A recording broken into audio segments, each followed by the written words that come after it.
السلام علیکم ورحمۃ اللہ وبرکاتہ۔ الحمد للہ رب العالمین والعاقبۃ للمتقین والصلاة والسلام علی سید المرسلین، اما بعد فاعوذ باللہ من الشیطان الرجیم، بسم اللہ الرحمن الرحیم۔ قال اللہ تبارک و تعالی فی القرآن المجید والفرقان الحمید۔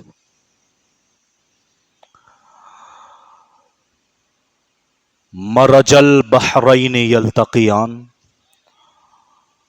بینہما برزخ لا یبغیان فبأی آلاء ربکما تکذبان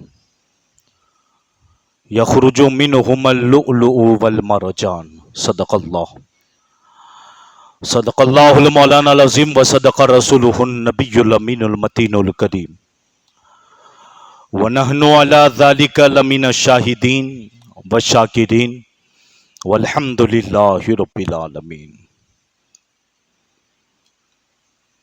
معزز سامعین کرام، آئیے گفتگو سے پہلے ہم اور آپ مل کر سب سے پہلے اللہ کے حبیب، ہم سب کے طبیب، فریادیوں کے مجیب، دونوں عالم کے نصیب، اقوام عالم کے نقیب، نور کی آنکھوں کے تارے، کشتی امت کے کھونہارے، عبداللہ کے راج دلارے، حضور سید عالم صلی اللہ تعالی علیہ وسلم کی بارگاہ بے کس پناہ میں درود و سلام کا نذیر عقیدت پیش کریں، باواز بلند پڑھیں، صلی اللہ علی النبی امیہ والی صلی اللہ تعالی علیہ وسلم، صلاۃ و سلام علیک یا رسول اللہ صلی اللہ تعالی علیہ وسلم۔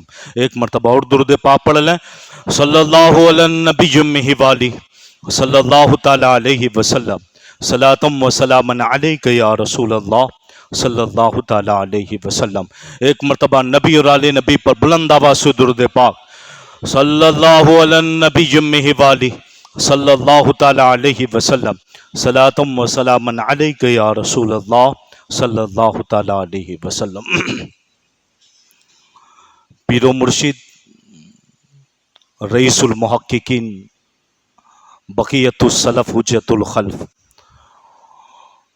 حضور شیخ الاسلام والمسلمین ارشاد فرماتے ہیں، اے حسین ابن علی تیری شہادت کو سلام، اے حسین ابن علی تیری شہادت کو سلام، دین حق اب نہ کسی دور میں تنہا ہوگا، دین حق اب نہ کسی دور میں تنہا ہوگا۔ اور میرا امام اور عشق و محبت کا امام، جسے پوری دنیا اعلیٰ حضرت عظیم المرتبت وقار عشق و محبت قاطع نجدیت امام احمد رضا خاں فاضل بریلوی کے نام سے جانتی و پہچانتی ہے، فرماتے ہیں کیا بات رضا، کیا بات رضا۔ تعجب جملہ کہتے ہیں کیا بات، کیا کہہ دیا آپ نے، واہ کیا کہا آپ نے۔ آپ فرماتے ہیں کیا بات رضا اس چمنستان کرم کی، کیا بات رضا اس چمنستان کرم کی، زہرا ہے کلی جس میں حسین اور حسن پھول، زہرا ہے کلی جس میں حسین اور حسن پھول۔ اور آپ شجرہ شریف میں فرماتے ہیں کہ دو جہاں میں خادم آل رسول اللہ کر، دو جہاں میں خادم آل رسول اللہ کر، حضرت آل رسول مقتدیٰ کے واسطے، حضرت آل رسول مقتدیٰ کے واسطے، اور صدق صادق کا تصدق صادق الاسلام کر، بے غضب راضی ہو کاظم اور رضا کے واسطے۔ اعلیٰ حضرت عظیم المرتبت وقار عشق و محبت میں معیار سنیت ایک جگہ ارشاد فرماتے ہیں، وہ سائے کی جب بات چلی تھی نا، حضور کا سایہ ہے یا نہیں ہے، آپ نے بہت پیارا شعر لکھا ہے کہ معدوم نہ تھا سایہ شاہ ثقلین، معدوم نہ تھا سایہ شاہ ثقلین، اس سایہ کی آماجگاہ تھے ذات حسنین، اس سایہ کی آماجگاہ تھے ذات حسنین اور تمثیل نے اس سائے کے دو ٹکڑے کیے، آدھے سے حسن بنے آدھے سے حسین، آدھے سے حسن بنے آدھے سے حسین۔ اے حسین ابن علی تیری شہادت کو سلام، دین حق اب نہ کسی دور میں تنہا ہوگا۔ اور پھر کسی نے کیا خوب کہا ہے کہ ہزاروں میں 72 تن تھے تسلیم و رضا والے، ہزاروں میں 72 تن تھے تسلیم و رضا والے، حقیقت میں خدا ان کا تھا اور یہ تھے خدا والے، حقیقت میں خدا ان کا تھا اور یہ تھے خدا والے۔ کسی نے جب پوچھا حضرت سے، کسی نے جب وطن پوچھا حضرت سے، تو حضرت نے یوں فرمایا، مدینے والے کہلاتے تھے اب ہیں کربلا والے، مدینے والے کہلاتے تھے اب ہیں کربلا والے۔ اور حضرت حور کے تعلق سے کیا پیارا شعر کا کہ جس وقت حضرت حور اس قافلے سے یعنی یزیدی قافلے سے نکلے اور نکل کر امام حسین کے قافلے میں گئے، تو شاعر اس کا نقشہ کھینچتا ہے کہ جناب حور جب قافلے سے نکل کر امام حسین کے قافلے میں پوچھے، کسی نے پوچھا تھا منظر کیا تھا، تو آپ نے فرمایا تھا کہ دیکھو یوں نکلتے ہیں جہنم سے خدا والے، کہ دیکھو یوں نکلتے ہیں جہنم سے خدا والے۔ اور دوائے درد عیسیاں پنجتن کے در سے ملتی ہے، دوائے درد عیسیاں پنجتن کے در سے ملتی ہے، کہ دنیا میں یہی مشہور ہے دارالشفا والے، کہ دنیا میں یہی مشہور ہے دارالشفا والے۔ معزز سامعین کرام، میں نے آپ کے سامنے قرآن پاک کی اور سورہ رحمان کی چند آیت کریمہ تلاوت فرمائی، جس میں اللہ تبارک و تعالی ارشاد فرماتا ہے، مرج البحرین یلتقیان۔ سب سے پہلے یہ نئے سال کا آغاز اور نئے سال کا پہلا جمعہ، اللہ اسے ہم سب کے لیے مبارک بنائے، برکت والا بنائے، اور ہمیں امن و سکون کے ساتھ اس سال میں داخلے کی توفیق نصیب فرمائے، اور اس نئے سال میں ہمیں امن عطا فرمائے، سکون عطا فرمائے، دل کو قرار نصیب فرمائے، اور ہمارے دلوں کو قدوتوں نفرتوں سے پاک فرما کر ہمارے دل کو گنبد خضرا کا مدینہ بنا، اسی دل میں خوف خدا ڈالے، اسی دل میں عشق مصطفیٰ داخل فرمائے، اسی دل میں انبیاء کا عشق، صحابہ کا عشق، اہل بیت کا عشق، صالحین کا عشق داخل فرما کر اس دل کو مضبوط سے مضبوط تر فرما دے۔ اس نئے سال میں آنے والا جو آغاز ہے، اللہ تبارک و تعالی اس سال کو اسی کی رضا کے مطابق اور اس کے محبوب کی رضا کے مطابق گزارنے کی توفیق نصیب فرمائے، اور اس کے ناپسندیدہ اور ناراض کرنے والے کاموں سے ہمیں بچنے کی توفیق نصیب فرمائے۔ بالخصوص اس ماہ کو اور اس پورے سال کو جب تک زندگی رہے ہمارے لیے برکت والی بنائے، خیر والی بنائے، رحمت والی بنائے، اور ہم سب کو ایمان پر استقامت نصیب فرمائے۔ امام حسین کے صدقے میں، امام حسن کے صدقے میں، سیدہ فاطمہ کے صدقے میں، مولا کائنات کے صدقے میں، پنجتن پاک کے صدقے میں، کل صحابہ کے صدقے میں ہم سب کو اسلامی زندگی، ایمانی موت نصیب فرمائے۔ تو قرآن پاک میں اللہ تبارک و تعالی ارشاد فرماتا ہے، مرج البحرین یلتقیان، اور جاری کیے ہم نے دو دریا، دو سمندر جو آپس میں ملتے ہیں، یلتقیان ملتے ہیں، بینہما برزخ لا یبغیان، ان دونوں کے درمیان آڑ ہے، ایک پردہ ہے جو ان دونوں کو آپس میں گٹ موٹ مل جلاپ نہیں کرنے دیتے، یعنی ان دونوں کے درمیان آڑ ہے جو گٹ مٹ ہونے نہیں دیتے، یعنی ملتے نہیں ہیں، ہے دونوں ساتھ ساتھ مگر ملتے نہیں ہیں۔ کیوں؟ فَبِأَيِّ آلَاءِ رَبِّكُمَا تُكَذِّبَانِ، تم اپنے رب کی کون کون سی نعمتوں کو جھٹلاؤ گے۔ يَخْرُجُ مِنْهُمَا اللُّؤْلُؤُ وَالْمَرْجَانُ، اور اسی سے اللہ تبارک و تعالیٰ نے لؤلؤ اور مرجان کو نکالا، پیدا فرمایا۔ سورہ رحمان کی یہ چند آیت کریمہ جس میں دو دریاؤں کا، دو موتیوں کا ذکر ہے، کہ دو دریا آپس میں ملتے تو ہیں، چلتے ساتھ ساتھ ہیں، مگر آپس میں گل ملتے نہیں ہیں۔ الگ الگ ہے. یہ رب کی شان ہے, یہ رب کی شان ہے. اب سوال یہ پیدا ہوتا ہے یہ دو دریا ہے کون؟ اس کو آپ تفسیر میں خلاصے کے ساتھ پڑھیں گے, تفسیر مختلف ہے نا. بعض علماء کرام نے اس کی تفسیر یہ فرمائی کہ یہاں دو دریا سے مراد بحر فارس اور بحر روم, کہ دو دریا آپس میں ملتے ہیں, چلتے ساتھ ساتھ ہیں مگر ایک دوسرے میں پیوست نہیں ہو جاتے, رہتے مختلف ہیں. چلتے ساتھ ہیں مگر گل مل نہیں جاتے ہیں. یہ رب کی شان ہے, یہ رب کی شان ہے. بعض علماء فرماتے ہیں کہ دو دریاؤں سے مراد ایک میٹھا دریا, ایک کھارا دریا, نمکین. اگر آج آپ میٹھے پانی اور کھارے پانی کو ایک گلاس یا پیالے میں ڈالو گے نا, گل مل جائے گا. آپ فرق نہیں کر پاؤ گے اس میں میٹھا کون ہے, کھارا کون ہے, نمکین کون سا ہے. مل جائے گا, وہ گل مل جائے گا. مگر علماء فرماتے وہ دو دریا جس کا ذکر رب نے فرمایا وہ ایسے ہیں کہ ایک میٹھا ہے, ایک نمکین ہے, کھارا. آپس میں ملتے ضرور ہے, رہتے ضرور ہے, چلتے بھی ساتھ ساتھ ہے مگر گل ملتے نہیں ہیں. کھارا الگ ہے, میٹھا الگ ہے. کیوں؟ فَبِأَيِّ آلَاءِ رَبِّكُمَا تُكَذِّبَانِ. تم اپنے رب کی کون کون سی نعمتوں کو جھٹلاؤ گے؟ تم اپنے رب کی کون, وہ اس کی قدرت ہے رب تبارک و تعالیٰ کی. اور بعض علماء فرماتے ہیں کہ دو دریاؤں سے مراد ایک آسمانی دریا ہے, ایک زمینی دریا.